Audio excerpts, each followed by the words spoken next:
यह professor L V Gaekwad का English literature web channel है। मैं खुद प्रोफेसर एल वी गायकवाड़ बोल रहा हूँ। यहाँ पर मैं आपको डायरेक्ट और इनडायरेक्ट स्पीच का एक वीडियो हिंदी में बता रहा हूँ। वीडियो नंबर है 423 और 424। द टॉपिक जो है, विषय जो है वो है samples of WH questions in direct and indirect speech. यानी कि यहाँ पर हम देखने वाले हैं डायरेक्ट और इनडायरेक्ट स्पीच में जो डब्ल्यूएच क्वेश्चंस आते हैं, उन डब्ल्यूएच क्वेश्चन का जो इनडायरेक्ट होता है वो कैसा किया जाता है, वो बात हम आज इस वीडियो में देखेंगे। तो पहले मैं आपको बताऊंगा कि एक्चुअली ये जो डब्ल्यूएच क्वेश्चंस होते हैं, ये जो प्रकार होता है डायरेक्ट और इनडायरेक्ट स्पीच में, तो ये क्या होता है ये पहले देखेंगे। डब्ल्यूएच वर्ड जो बिगिनिंग होती है, यानी ये जो डब्ल्यूएच क्वेश्चंस होते हैं, इन सभी डब्ल्यूएच क्वेश्चन की जो शुरुआत होती है वह शुरुआत डब्ल्यूएच वर्ड से होती है। यहाँ पर देखा जाए तो मैं बताऊंगा आपको कि ये जो व्हाट है, ये व्हाट की बिगिनिंग जो है वो डब्ल्यूएच से है, व्हेन की डब्ल्यूएच से है, हाउ की एच से है और इस हाउ मेनी की एच से है। तो कहने की बात है कि ये जो यहाँ पर शब्द दिए हुए हैं, लफ्ज दिए हुए हैं, इन सभी लफ्जों का या सभी शब्दों का जो भी यहाँ पर शब्दों की जो शुरुआत हो गई है वो डब्ल्यू एच अल्फाबेट से है। डब्ल्यू एच मैं बताऊंगा कि वर्णाक्षर से है। यहाँ पर एच आया हुआ है, यहाँ पर डब्ल्यू एच है। तो डब्ल्यूएच क्वेश्चंस जो होते हैं, उन सभी डब्ल्यूएच क्वेश्चन की शुरुआत ये डब्ल्यूएच वर्ड से होती है, इसलिए उन्हें डब्ल्यूएच क्वेश्चंस कहा जाता है। फॉर एग्जाम्पल यहाँ पे यदि लिया जाए तो व्हाट है, व्हेन है, हाउ मेनी है। तो इन शब्दों से मैं बताऊंगा कि व्हाट से, व्हेन से, हाउ मेनी से यदि डायरेक्ट स्पीच की शुरुआत होती है तो डब्ल्यूएच क्वेश्चन का डायरेक्ट स्पीच होता है। पहली बात ध्यान में लेना चाहिए। यहाँ पर व्हाट से शुरुआत है, यहाँ पर क्वेश्चन मार्क समाप्त हो गया है और इन्वर्टेड कॉमा क्लोज हुआ है और यहाँ से इन्वर्टेड कॉमा शुरू हो गया है। ये डायरेक्ट स्पीच है। व्हाट विल दिस बी, ये डायरेक्ट स्पीच है।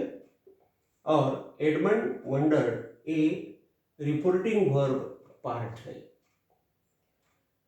डायरेक्ट स्पीच के दो भाग होते हैं। द फर्स्ट भाग जो होता है, पहला जो भाग होता है, यानी जो पहला भाग होता है वो द रिपोर्टिंग वर्ब का भाग होता है, जैसे कि एडमंड वंडर। और दूसरा जो भाग होता है वह भाग, यानी वो जो होता है वो डायरेक्ट स्पीच का भाग होता है। यानी कि जैसे यहाँ पर उदाहरण दिया हुआ है, व्हाट विल दिस बी।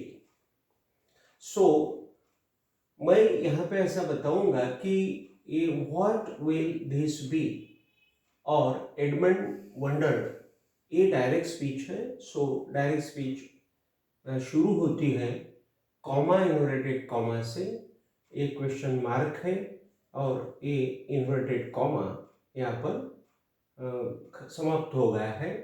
और इस डायरेक्ट स्पीच की जो शुरुआत है वो डब्ल्यूएच वर्ड से है। और यहाँ पर व्हाट विल दिस बी, ये डायरेक्ट स्पीच है और एडमंड वंडर ऐसा यहाँ पर आया हुआ है। तो इसका इनडायरेक्ट जो हुआ है वो पहले क्या हुआ है कि ये जो रिपोर्टिंग वर्ब का जो भाग है यानी एडमंड वंडर वो पहले लिया हुआ है। तो एडमंड ए स्पीकर है इसलिए यहाँ पर एडमंड लिया हुआ है। वंडर के बजाय यहाँ पर आस्क लिया हुआ है क्योंकि ये जो वंडर्ड है ये यहाँ पर सेड का या सेड टू का काम कर रहा है, इसलिए उसके बजाय यहाँ पर आस्क्ड लिया हुआ है। बाकी की जो बात है वो वंडर्ड यहाँ पर दिया हुआ है तो यहाँ पर वंडरफुली लिया गया है। सो मैं आपको ऐसा बताऊंगा कि एडमंड से शुरुआत हो गई है, यहाँ पर वंडर्ड है इसलिए वंडरफुली आ गया है, और यहाँ पर वंडर्ड यानी सेड के रूप में या सेड टू के रूप में यहाँ पर वंडर आया हुआ है, इसलिए उसके बजाय यहाँ पर आस्क लिया हुआ है। तो शुरुआत हो गई एडमंड आस्क्ड वंडरफुली। फिर यहाँ पर जो आप देख रहे हो व्हाट दैट वुड बी, ये इनडायरेक्ट स्पीच है, ये डायरेक्ट स्पीच का इनडायरेक्ट स्पीच बनाया गया है। व्हाट दैट वुड बी, अभी ये जो डायरेक्ट स्पीच है ये कैसा बनाया गया है मैं आपको ये पढ़ाऊंगा, बताऊंगा। व्हाट विल दिस बी, ये जो डायरेक्ट स्पीच है उसमें से ये जो व्हाट है, ये व्हाट यहाँ पर कंजंक्शन के रूप में लिया गया है, और ये जो विल दिस बी है इसका सिंपल सेंटेंस यानी साधा वाक्य जिसे बोला जाता है वो बनाया गया है, और वो हो गया है दिस विल बी। और उस दिस विल बी का इनडायरेक्ट बनाया गया है यानी दिस का यहाँ पर दैट हुआ है, ये विल का यहाँ पर वुड हुआ है, और ये जो बी है वो भी वैसा का वैसा रखा गया है। यहाँ पर स्पष्ट करने की बात ये है कि दिस का अपन दैट बना सकते हैं, विल का अपन वुड बना सकते हैं, और बी को वैसा का वैसा रख सकते हैं, क्योंकि एक सहायकारी क्रियापद यदि आता है तो उसे भूतकाल में किया जाता है, और जो मुख्य क्रियापद है उसे वैसा ही रखा जाता है, ऐसा इसका मतलब है। हमेशा ऐसा करना चाहिए। अभी दूसरा उदाहरण यहाँ पर दिया हुआ है, the stranger asked comma inverted comma शुरू what makes the moon shine. यहाँ पर ये जो क्वेश्चन मार्क दिया हुआ है और यहाँ पर इन्वर्टेड कॉमा खत्म होता है। मैंने वो लिखा हुआ नहीं है क्योंकि मैं भूल गया हूँ, इसलिए यहाँ पर आया नहीं है। फिर भी मैं आपको बता रहा हूँ कि the stranger asked comma inverted comma यहाँ पर शुरू हो गया है, यहाँ पर प्रश्न चिन्ह है, और ये जो इन्वर्टेड कॉमा है ये मैं भूल गया हूँ, यहाँ पर वो होना चाहिए, आता है। तो सेंटेंस हो गया the stranger asked what makes the moon shine. अभी ये जो डायरेक्ट स्पीच है, इस डायरेक्ट स्पीच का जो इनडायरेक्ट स्पीच हुआ है वो ऐसा हुआ है, आप देखिए द स्ट्रेंजर ये स्पीकर है तो वैसा का वैसा यहाँ पर लिया हुआ है। आस्क्ड रेडीमेड यहाँ पर आस्क्ड आया हुआ है, आस्क्ड यहाँ पर लिया गया है, और ये जो कॉमा है इन्वर्टेड कॉमा है ये सभी के सभी यहाँ पर यानी ओमिट किए गए हैं, या बोलना ऐसा है कि कॉमा और इन्वर्टेड कॉमा और ये प्रश्न चिन्ह और यहाँ पर जो इन्वर्टेड कॉमा होता है जो खत्म होता है वो सभी निकाल देना चाहिए, और फिर बाद में इनडायरेक्ट करना चाहिए। तो इनडायरेक्ट ऐसा किया हुआ है कि ये जो द स्ट्रेंजर है ये बोलने वाला है यानी ये स्पीकर है तो वैसा का वैसा रखा हुआ है। आस्क्ड रेडीमेड आया हुआ है इसलिए आस्क्ड वैसा का वैसा रखा हुआ है, और ये जो व्हाट है ये व्हाट कंजंक्शन के रूप में यहाँ पर लिया गया है, और ये जो मेक्स द मून शाइन और एक फुल स्टॉप यहाँ पर दिया हुआ है, तो what makes the moon shine, ये जो इनडायरेक्ट किया गया है और ये इनडायरेक्ट वैसा का वैसा यहाँ पर रखा हुआ है sentence, what makes the moon shine. देखिए यहाँ पर what makes the moon shine, तो ये वैसा का वैसा इसलिए रखा गया है कि ये सेंटेंस यहाँ पर स्पिरिट यानी कि यूनिवर्सल ट्रूथ में ये यहाँ पर आया हुआ है। ये सेंटेंस जो भी है, ये what makes the moon shine, ये यूनिवर्सल ट्रूथ बता रहा है ये वाक्य, इसीलिए ये इस वाक्य का जो इनडायरेक्ट है वो what makes the moon shine ऐसा रखा गया है। तो बोलने की बात जो है, ये कंक्लूजन में अपन अभी बताएंगे कि द रिपोर्टिंग वर्ब पार्ट जो है वो सबसे पहले लेना चाहिए। अपन जब डायरेक्ट स्पीच का इनडायरेक्ट स्पीच बनाते हैं तो ये जो रिपोर्टिंग वर्ब का जो पार्ट होता है वो पहले लेना चाहिए, यानी फिर बाद में ये जो डायरेक्ट स्पीच होता है वो बाद में लेना चाहिए, और बीच में जो कंजंक्शन होता है उस कंजंक्शन से रिपोर्टिंग वर्ब का भाग और ये जो डायरेक्ट स्पीच का भाग होता है वो दोनों मिलाना चाहिए कंजंक्शन से, और जो कंजंक्शन वहाँ पर होता है वो डब्ल्यूएच वर्ड होता है। जैसे कि यहाँ पर व्हाट है, यहाँ पर व्हाट है, तो ये दो सेंटेंसेस यहाँ पर जो है वो दोनों सेंटेंस अभी मैंने आपको बताए हुए हैं और आप ये सब देख रहे हो।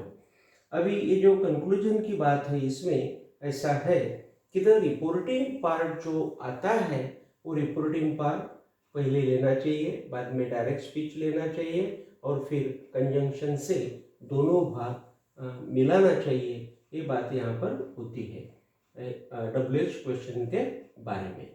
सेड और सेड टू निकाल देना चाहिए और उनके बजाय वहाँ पर आस्क्ड लेना चाहिए, ये बात ध्यान में रखना चाहिए। आस्क्ड यदि वहाँ पर रेडीमेड आता है तो आस्क्ड का आस्क्ड वहाँ पर रखना चाहिए, वो बदलना नहीं चाहिए।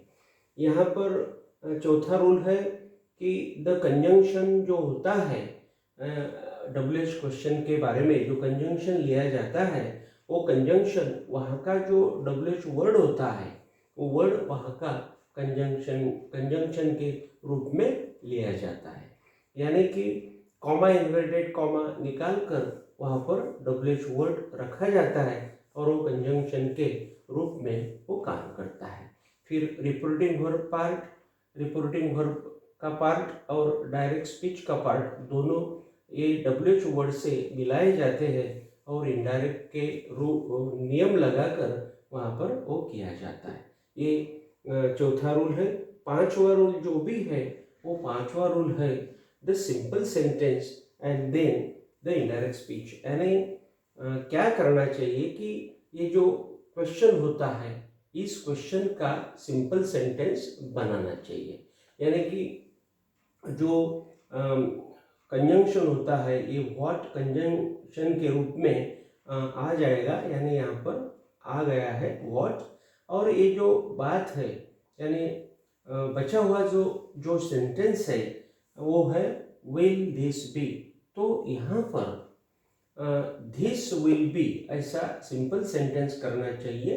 ये विल यहाँ पर लेना चाहिए और दिस यहाँ पर लेना चाहिए और सिंपल सेंटेंस हो जाएगा दिस विल बी, और इसका फिर इनडायरेक्ट करना चाहिए। बोलने की बात ये है कि पहले सिंपल सेंटेंस बनाना और उस सिंपल सेंटेंस का इनडायरेक्ट करना, इनडायरेक्ट की रूल से। अभी जो छठवा जो नियम है यहाँ पर दिया हुआ कि full stop against the comma and inverted comma, यानी महत्व की बात यह है कि कॉमा और इन्वर्टेड कॉमा ये सब निकाल देने चाहिए और उनकी जगह यानी निकाल देने चाहिए और इनडायरेक्ट के सब रूल लगाकर वो इनडायरेक्ट स्पीच करना चाहिए। और इनडायरेक्ट के बाद में यानी जब इनडायरेक्ट स्पीच का सेंटेंस खत्म होता है वहाँ पर फुल स्टॉप देना चाहिए।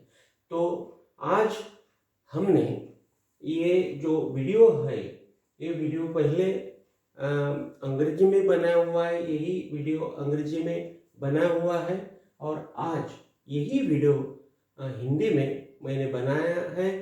पहला वीडियो मेरा है ये जो मैंने हिंदी में बनाया है, क्योंकि हिंदी मेरी मातृभाषा नहीं है, फिर भी बच्चों ने बोला, स्टूडेंट्स लोगों ने बोला, इसीलिए मैंने वो हिंदी में बनाया है। मैं उम्मीद करता हूँ कि आपको ये हिंदी का वीडियो पसंद आएगा। और रिक्वेस्ट भी करता हूँ कि मेरा जो चैनल है वो चैनल सब्सक्राइब कीजिए और शेयर कीजिए। इसी उम्मीद के साथ मैं यहाँ पे ख़त्म करता हूँ। Thank you very much.